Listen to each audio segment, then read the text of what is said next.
Last night, the Empire State Building, about 15 blocks from here, was lit up red. Why is that news? Because it was supposed to be green. Iranian opposition protesters had requested that the Empire State Building be lit up green to protest President Mahmoud Ahmadinejad's visit to the United Nations. Green has been the color of the opposition movement, right? And the Empire State Building does light up different colors for different occasions, so they thought, why not ask? Well, the request was denied.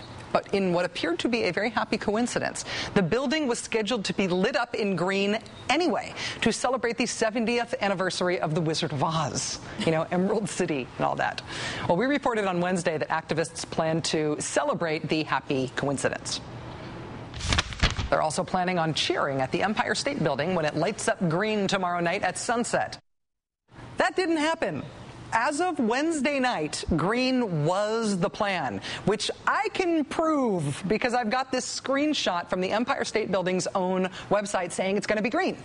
But then last night it changed to red. What, Dorothy's ruby red slippers? Come on. It's a big, tall, incandescent fail. We called today to find out what happened. We received this response from Edelman Public Relations. Quote, the Empire State Building does not use its iconic tower lights to make political statements or support protests of any kind. Right, that's presumably why they denied the request in the first place. But this would imply that they specifically changed the lighting color so as to not even accidentally be supportive of an unrelated protest. I would like to speak with the man behind the curtain about this. Joining us now is comedian, actress, singer, and my pal, Sandra Bernhards. Her new album is called Whatever It Takes. It is out now. You should buy it. It's really good. Sandra, thank you for being here. Honey, it's my pleasure. I've been waiting for so long.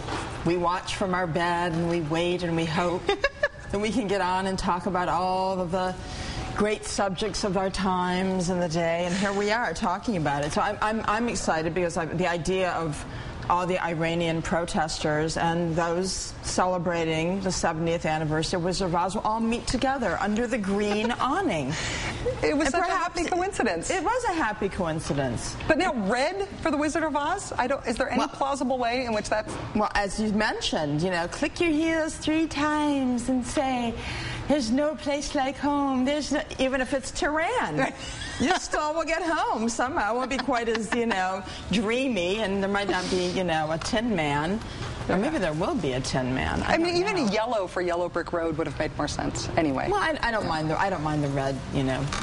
I'm just happy illusion, but you know, I'm sorry that they didn't get what they needed, the poor Iranians. What do you think about Obama kind of pulling off this coup at the G20 with the surprise press release, the surprise press announcement, and all this diplomatic maneuvering? It's sort of, I can't even keep track of it. I mean, I think he had to bring some sort of, like, you know, seriousness to the whole event, because we have people like Berlusconi, like, saying to Michelle Obama, come to Papa, hey, you know, and then you got Gaddafi and Ahmadinejad, and they're all, I mean, to me it's like they're all a bunch of jokers plucked from the set of Batman, you know, played by Cesar Romero and then Frank Gorshin. I mean, it's like the Joker. And what is going on with the international politicians? They're all just right, so Obama bizarre. is sort of outsmarting them, is what's Well, it doesn't take much. I mean, these people are fools. There's buffoons. Your new record, Whatever It Takes, is a little bit of a G20. It's kind of world music-y. Absolutely, it is. What was the thinking behind that? What was the inspiration? Well, the man who co-wrote it with me and presented it to me, Ted Mason, is very plugged into the African music scene and you know, the Middle Eastern music scene, and we wanted to do something that was sort of a bridge, you know, to reach out to the world.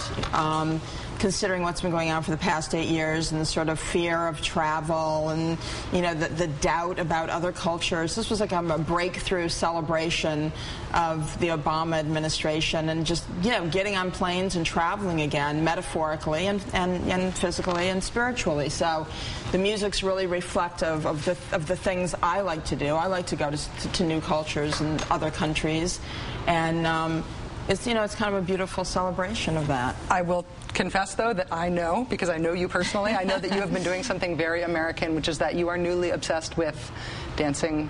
Oh, so you think you can dance with the whoever's? Dancing, well, I never watched Dancing with the Stars until Tom DeLay really lured me in. I do not think of you as a reality show kind of. Well, you know I'm not. But I mean, how can you resist? Look. How can Tom DeLay in a brown kind of leisure suit, cut off, you know, at the arms, and a pair of like high-heeled boots that Prince threw away. I mean, he's like out there shaking his booty in the face of the judges, and I'm like, this is like a car wreck. You've just got to stop and watch it. The bleeding. You want to help staunch the bleeding, but you can't help but you're obsessed with it. I can't wait till next week to see. I think he's doing a tango next week. Oh my God. It's so sick, but it's so like, it's kind of the perfect metaphor for that whole sort of, you know, fundamentalist right-wing, you know, vibe. Well, he was the guy who inveighed against smut on this particular show. I mean, didn't he really go after Bill Clinton for his sexual peccadillos? He went after Jerry Springer for being too smutty for that same TV show. Well, this is really interesting because I don't know if you watched it. I watched it in slow motion, which I thought would make it better, but it was. See, there it is in slow motion. So, yeah, it's worse. In slow motion, it's worse. Look at that. This is like grotesque. It's like somebody's disgusting uncle at a. Look at him. I don't think it's grotesque. I think it's important. Well, it is. It's really, really important that, you know, we make sure that after this he goes to prison. I got you, babe. Got you with my tango moves. Ow! Got you with my tango moves. Woo-hoo! I mean, he is like on fire. He's a sex machine. Ooh. Sandra Bernhards, comedian, actress, recording artist, person who makes me blush. The new album is called Whatever It Takes. It's available now. We're about to make cocktails. Can you stay?